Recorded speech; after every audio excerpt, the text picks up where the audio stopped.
And as we celebrate a slight return to a little bit of normality today, many questions about the lockdown still remain unanswered, as well as what the government's plans are for the future. Well, joining us now to hopefully shed some light on that is Health Secretary Matt Hancock. Good morning to you. Thank you so much for being here. It's good to have you here in person. It's really nice to be here and in the sunshine. I know. And doing this outdoors is really smart. Absolutely. And today is a good day, it feels like. It feels like we're sort of emerging out of lockdown. Yes, slowly, but we're definitely going in the right direction. And I guess the one thing everybody really is concerned and wants to know is this the final lockdown? Is this it now? Are we on the road to recovery? Well, I think so. I very much hope so. And we're on track. We've been able to take the steps today, so meeting outside in groups of up to 6, or 2 households, because we knew from the autumn when we just had the rule of 6 that actually, especially for big families, that caused a problem. So we listened to those concerns, and then hopefully next step in a couple of weeks' time on the 12th of April, when we can then take the next step. Let's take these steps together safely.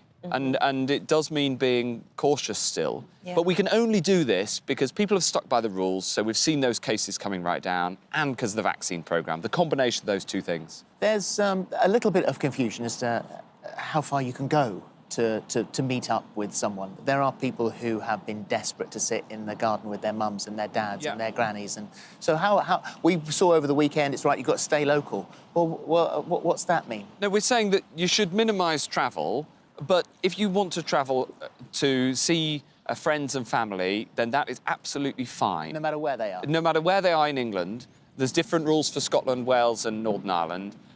And international travel's difficult. And in fact, going on holiday abroad is still not allowed. So, for instance, I haven't been home to Suffolk since November, and I'm planning to go this weekend, but only go for the day. Yes. Because there's no overnight stays permitted, so I'm going to go for the day on Easter Sunday. I'm going to see friends in Suffolk outdoors, and then I'm going to come back again.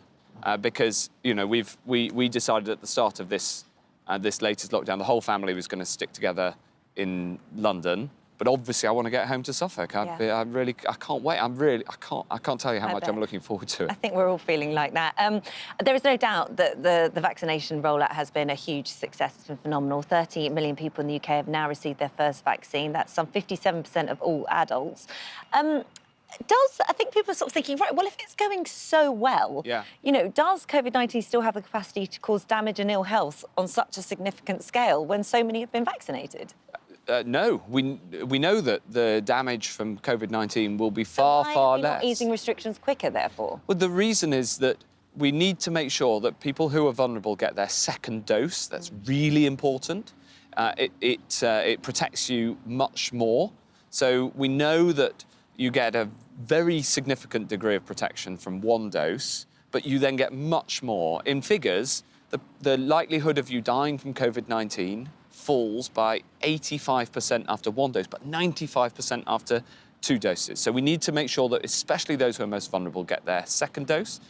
And then on the international side, there are these new variants, as they're called, and they're a worry. So we're being really cautious on international travel. So this is the reason that holidays seem to be knocked back and knocked back and knocked back, because you think, right, OK, well, a vast proportion of the country has had its first vulnerable people. The people over 50 have had their first vaccine.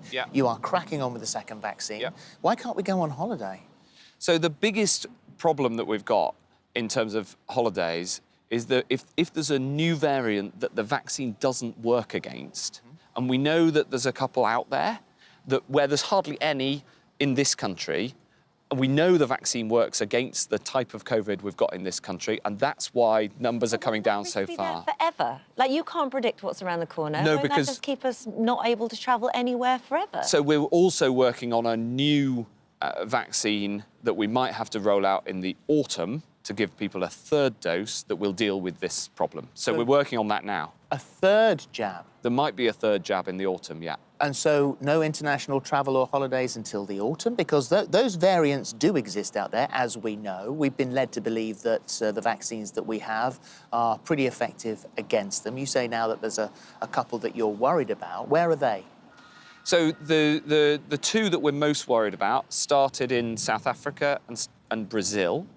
but they've spread a bit around the world. So what's the state of our vaccines against those two variants? Well, we're not yet sure, but we're doing the science in Porton Down, and we're watching very closely. And if that all goes well, then we haven't got a problem, and then we'll be much more relaxed about international travel. So once you find travel. out, when are you expecting to get a result from Porton Down over the efficacy of the vaccine over those two variants? We'll know more over the next few weeks. So in which case, if they come back and say, do you know what, actually it is pretty effective, then that could open the travel corridor quicker? That's right, but it's too early to say right now. Have you booked flights anywhere? Have you got some on hold just in case?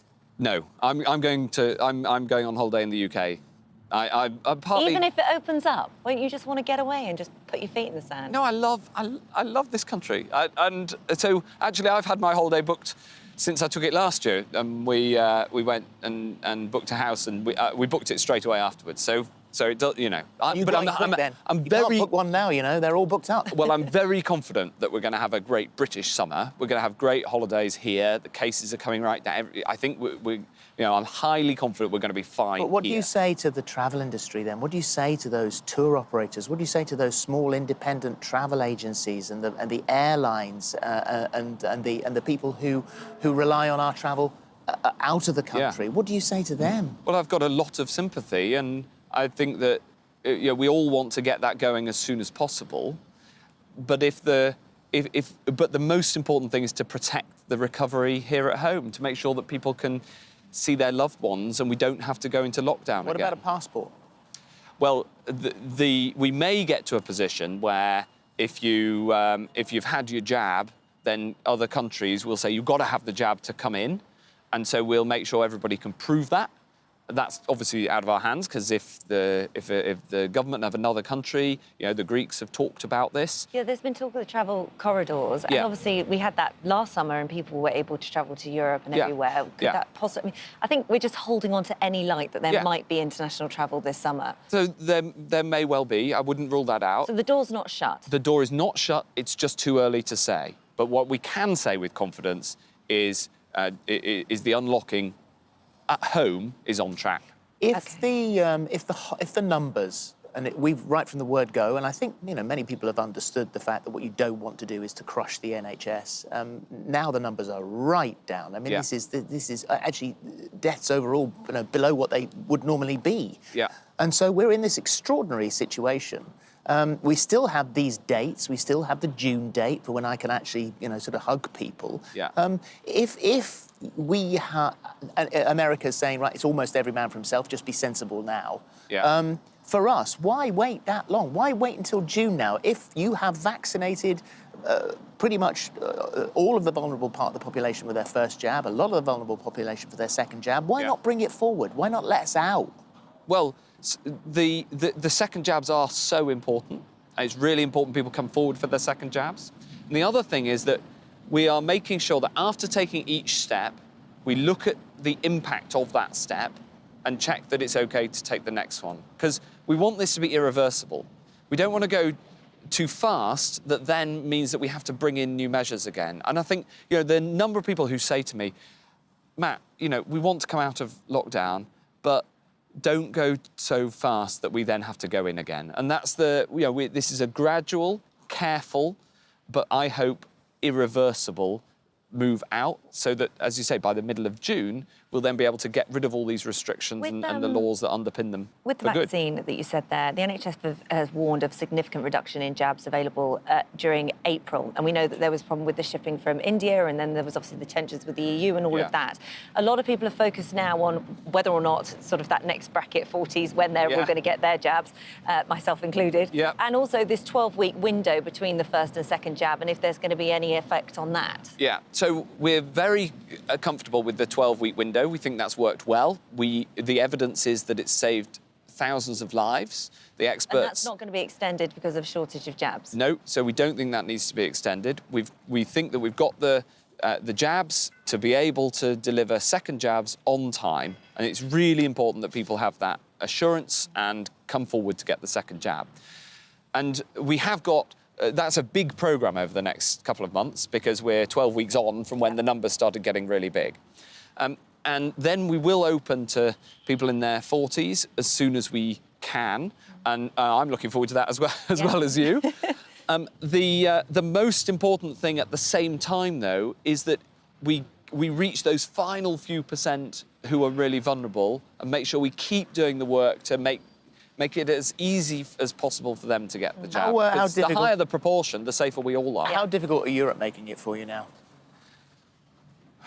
Well, it would be easier if we just allowed people to deliver jabs to fulfill their contracts, which is how things ought to operate. So when you look at the way they are operating, what do you think? Well, I think that it would be the best thing is if we could all work together. And, you know, we've worked so hard to get this vaccination programme working so fast in the UK. And, you know, we've supported the setting up of these production sites in the EU as well as here. And we put a lot of British taxpayers' cash into getting this vaccine going. And, you know, when you have a contract for the delivery of vaccines, I think that should be fulfilled. But we took the decision really early on to make sure that we also produced it here at home in case we had this sort of problem. So thankfully, the vast majority of the Oxford jab is made here at home. You've said all the way through, and we've watched all the way through the incredible work that our NHS has done for us. In fact, they've saved us. If it wasn't for that, the wheels would probably have come off. And so there they are. You have these dedicated teams of people who we've spoken to, who themselves are going through post-traumatic stress disorder. They've suffered enormously, and you give them 1%. Well, there's an independent pay review body that's going to take the decision. That's what happens in the NHS in terms of setting pay. So they'll report in a couple of months' time. Why say the 1% then? Why was that floated? Well, that was an issue about an estimate of what's affordable, but we then leave it to the independent pay review body to come forward with their report. Can I ask if you, as a team, when you're sitting in the office, whether you float these things out there to see whether or not they'll actually, let's see how it's going to be taken by the public, let's see what they say. Oh, they haven't gone mad, so we can probably get away with that. Do you just float stuff to see what the reaction is going to be? No, it's that there's a process, and the process is that the government as a whole has to say what we think is affordable, and then the pay review body take everything into account, take evidence from lots of different people, from the unions, from the NHS themselves as well, and then they come forward with a recommendation. So that's how the process works. Do they get a bonus, not necessarily a pay rise? Well, we'll have to see what the independent pay review body comes out with. I'm not going to fetter their discretion by saying any more. Is it a possibility that there could be more than 1% on the table here? Well, we'll hear what they have to say. You must know. No, because they're independent, so I don't know what their thinking is. You must have an idea. Not yet. So you don't, as Health Secretary, you don't know what they're going to say? No, because it's an independent body. But when they have said more, I'll be very happy to come on and talk about it. Well, we'd love that. That would be great. What I do want to ask you about is whether or not you will be watching this new drama that is currently in production. This is Kenneth Branagh playing the Prime Minister. I think you actually are being played by Andrew Buchan, who was Mark Latimer in Broadchurch. Yeah. It's quite close. To, obviously, it's sort of documenting the first phase of lockdown when none of us knew what this virus was. Yeah. It's quite close to home because it's only happened recently. Yeah. Is it weird knowing someone's going to be playing you? Will you be watching? Well, I had a look, and I was quite flattered actually. Well, he has been suggested as a Bond. So, there's an upgrade. Somebody's given me an upgrade. I'm very lucky. Have they been in touch with you to ask any sort of background information? No, I don't know how. I don't know where they've got their information from, but first-hand testimony of people, including those from Number 10. Right, marvellous.